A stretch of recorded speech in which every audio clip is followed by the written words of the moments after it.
السلام علیکم ورحمۃ اللہ وبرکاتہ۔ اعوذ باللہ من الشیطان الرجیم، بسم اللہ الرحمن الرحیم۔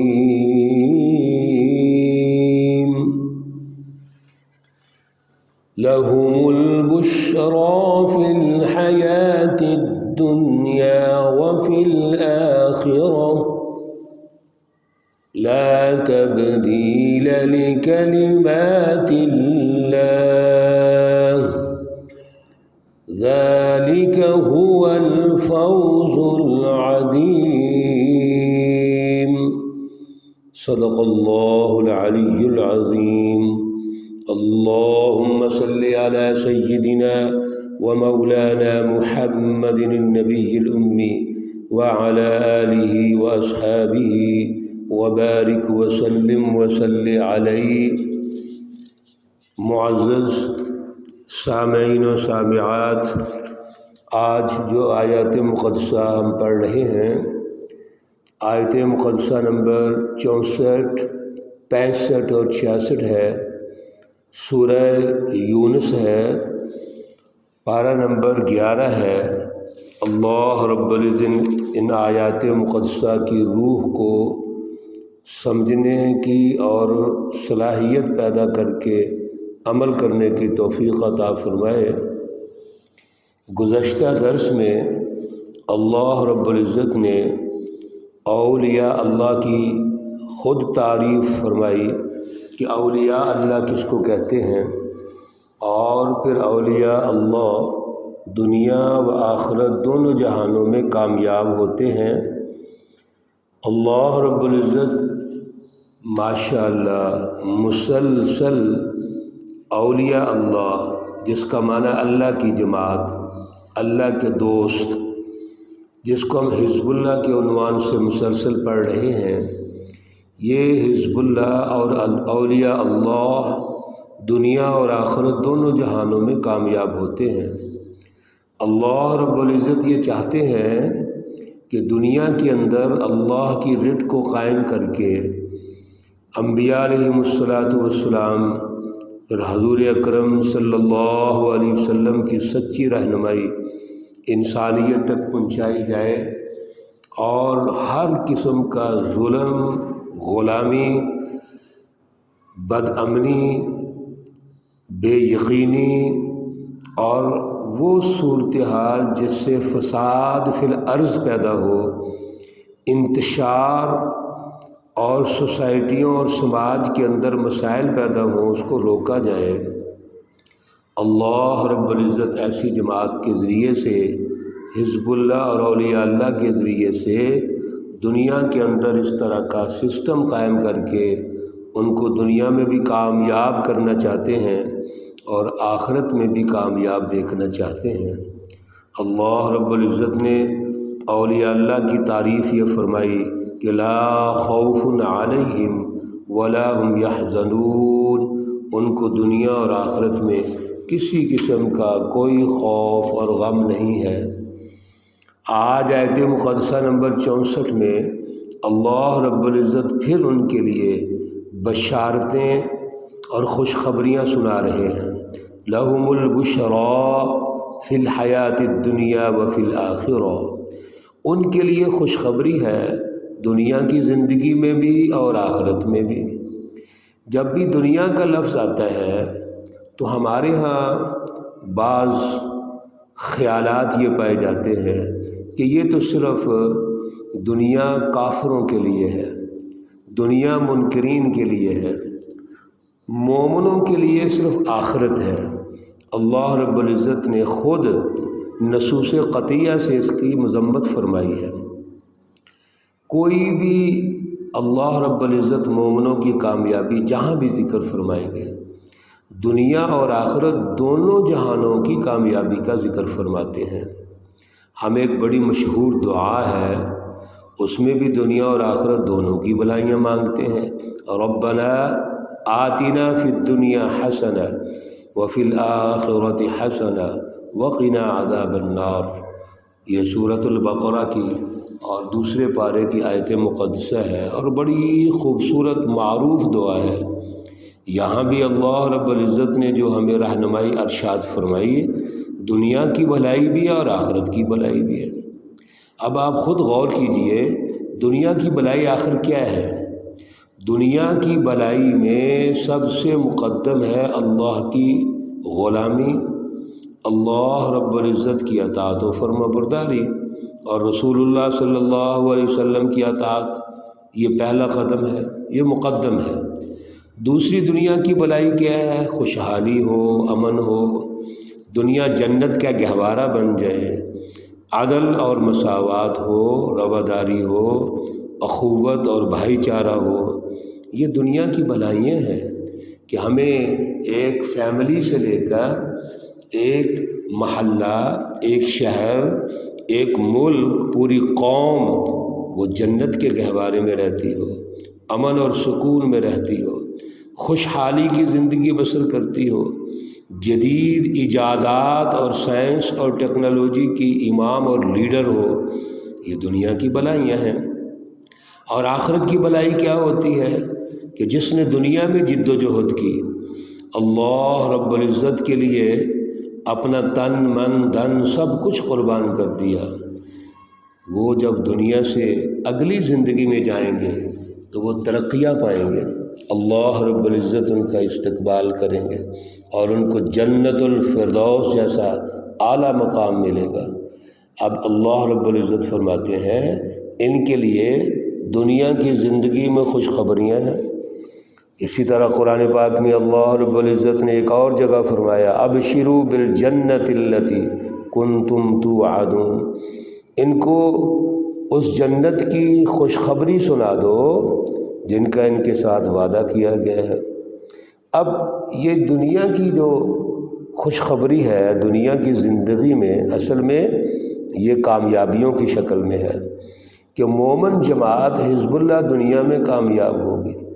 اگرچہ بعض اوقات حزب الشیطان کی رٹ قائم ہوتی ہے اور اس کی رٹ قائم ہونے کے نتیجے میں، ظلم قائم ہونے کے نتیجے میں، غلامی کا نظام قائم ہونے کے نتیجے میں لگتا ایسا ہے کہ جھوٹ غالب ہے، انفرادیت غالب ہے، مفاد پرستی غالب ہے، یعنی وہ ایک خاص مافیاز غالب ہیں اور ان کو شکست نہیں دی جا سکتی۔ لیکن اللہ رب العزت جب اپنا وعدہ ارشاد فرماتے ہیں تو پھر حزب اللہ نے جد و جہد کرنی ہے، کوشش کرنی ہے، وہ اپنے اس مشن کو غالب کرنے کے لیے پیش قدمی کرے گی اور اللہ رب العزت ان کی مدد فرمائیں گے۔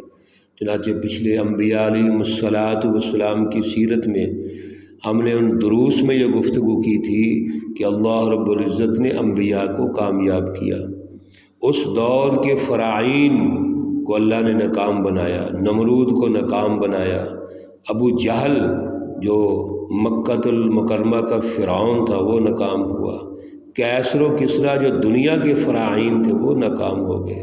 اللہ رب العزت نے رسول اللہ صلی اللہ علیہ وسلم اور آپ کی سچی جماعت حزب اللہ جماعت صحابہ کو کامیاب کیا۔ خلفائے راشدین کے دور میں بین الاقوامی سطح پر فتوحات ہونے کے بعد امن، عدل اور خوشحالی قائم ہو گئی۔ لا تبدیل لکلمات اللہ، اللہ رب العزت بڑے خوبصورت انداز میں ہمیں یقین دلاتے ہیں کہ اللہ کے جو الفاظ ہیں، باتیں ہیں، وعدے ہیں، یاد رکھیے وہ چینج نہیں ہوتے۔ دنیا کے اندر جو مومنوں کی کامیابی ہے، حزب اللہ کی کامیابی ہے، لیٹ ہو سکتی ہے، کچھ ہماری سستی اور غفلت کی وجہ سے اس میں کمی کمزوری ہو سکتی ہے، لیکن اللہ کا وعدہ غلبے کا ہے۔ ذالک هو الفوز العظیم، اور یاد رکھیے یہ بہت بڑی کامیابی ہے۔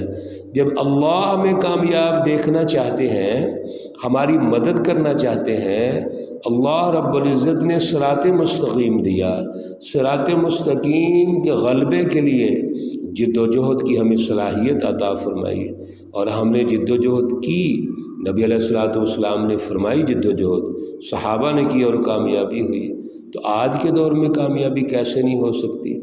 اس لیے فرمایا وَلَا يَحْزُنْكَ قَوْلُهُمْ، آپ ان کی گفتگو سے غم مت کریں۔ یعنی پروپیگنڈہ دشمن کا بڑا ہوتا ہے، دشمن کے پروپیگنڈے کے جو وار ہے بڑے شدید ہوتے ہیں، اور آج تو دور ہی پروپیگنڈے کا ہے۔ آج سوشل میڈیا کا دور ہے، پرنٹ میڈیا، الیکٹرانک میڈیا، یعنی میڈیاز جو ہیں وہ آگے بڑھ چکے ہیں، مختلف آج فورم بن چکے ہیں، اور یہ پروپیگنڈے کی جنگ ہوتی ہے۔ آج کی جنگیں جو ہے وہ 70% تو پروپیگنڈے سے جیتی جاتی ہیں۔ اس لیے ان کی گفتگو سے، ان کے پروپیگنڈے سے پریشان نہیں ہونا۔ کیوں؟ ان العزت للہ جمیعا، بے شک ہر قسم کی عزت، زور، غلبہ اور اللہ رب العزت کے لائق ہے۔ اللہ رب العزت ہی غالب ہے، اللہ رب العزت ہی عزت والے ہیں، اللہ رب العزت ہی شان و شوکت والے ہیں۔ یہ تو صرف ڈیل ہے جو ان کو دی جاتی ہے۔ هو السمیع العلیم، اللہ رب العزت سننے والے بھی ہیں، جاننے والے بھی ہیں۔ الا ان للہ من فی السماوات ومن فی الارض، خبردار سن لو، بے شک اللہ رب العزت کے لیے سب کچھ ہے جو آسمانوں میں ہے اور جو زمینوں میں ہے۔ اس کا مطلب بھی یہی ہے، اللہ رب العزت نے اس آیت مقدسہ میں یہ رہنمائی دے دی کہ یہ عقل کے اندھے، دل کے اندھے غور ہی نہیں کرتے۔ جب اس کائنات کے خالق و مالک اللہ ہیں، زمین و آسمان کے خالق و مالک اللہ ہیں، اور زمین و آسمان کے ذرے ذرے کے خالق و مالک اللہ ہیں، پھر یہ میرے ساتھ شریک ٹھہراتے ہیں، میرے مقابلے میں آتے ہیں۔ حزب الشیاطین متکبرین ہو کر انسانوں کو غلام بناتی ہے، ان کو خیال تک نہیں آتا۔ اس لیے اللہ رب العزت نے بڑے خوبصورت انداز میں رہنمائی ارشاد فرمائی، وَمَا يَتَّبِعُ الَّذِينَ يَدْعُونَ مِن دُونِ اللَّهِ شُرَكَاءَ، یہ جتنے بھی اللہ کے علاوہ دوسری طاقتوں پر اعتماد کرنے والے ہیں، یقین کرنے والے ہیں، اور اللہ کے اس مقابلے میں شریک کرنے والے ہیں، یہ سب کے سب نادان ہیں۔ یہ کرتے کیا ہے؟ ان کے پاس حقیقی علم نہیں ہے، وہ علم جو معرفت کا علم ہے، جو شعور اور اعلیٰ نظریہ پیدا کرتا ہے۔ ان یتبعون الا الظن، یہ تو صرف گمان کے پیچھے چلتے ہیں۔ یاد رکھیے، حقیقی علم اور سچا علم حقائق پر مبنی ہوتا ہے۔ کوئی بھی درست جو نظریہ ہے اس کی بیک گراؤنڈ پہ حقائق ہوتے ہیں اور سچائی ہوتی ہے، اور اگر محض گمان ہو، خیالات ہوں، وسوسے ہوں، یہ تو کبھی علم نہیں ہوتا ہے، یہ تو ایک گمراہی ہوتی ہے۔ آج بھی یہی صورتحال ہے، جتنی بھی جماعتیں کام کر رہی ہیں وہ گمان کے پیچھے چلتی ہیں، وہ خیالات کے پیچھے چلتی ہیں، وہ پانی کے اوپر محلات تعمیر کرتے ہیں۔ یاد رکھیے، سچا علم ہی ذریعہ ان کا نجات ہوتا ہے، صراط مستقیم ہی ذریعہ نجات ہے۔ حقیقی علم، اور حقیقی علم کون دینے والا ہے؟ اللہ رب العزت کی ذات دینے والی ہے۔ انبیاء علیہ الصلاۃ والسلام، حضور اکرم صلی اللہ علیہ وسلم، اور پھر صحابہ اکرام، سچے علماء ربانی، مجددین اعظام، اولیاء اعظام، یہ حقیقی علم سے ہمیں متعارف کرواتے ہیں۔ اللہ رب العزت اعلیٰ شعور، اعلیٰ نظریہ عطا فرمائے، سچے علم سے وابستہ فرمائے، جھوٹی باتوں، ظن، گمان اور وسوسے سے اللہ تعالیٰ محفوظ فرمائے۔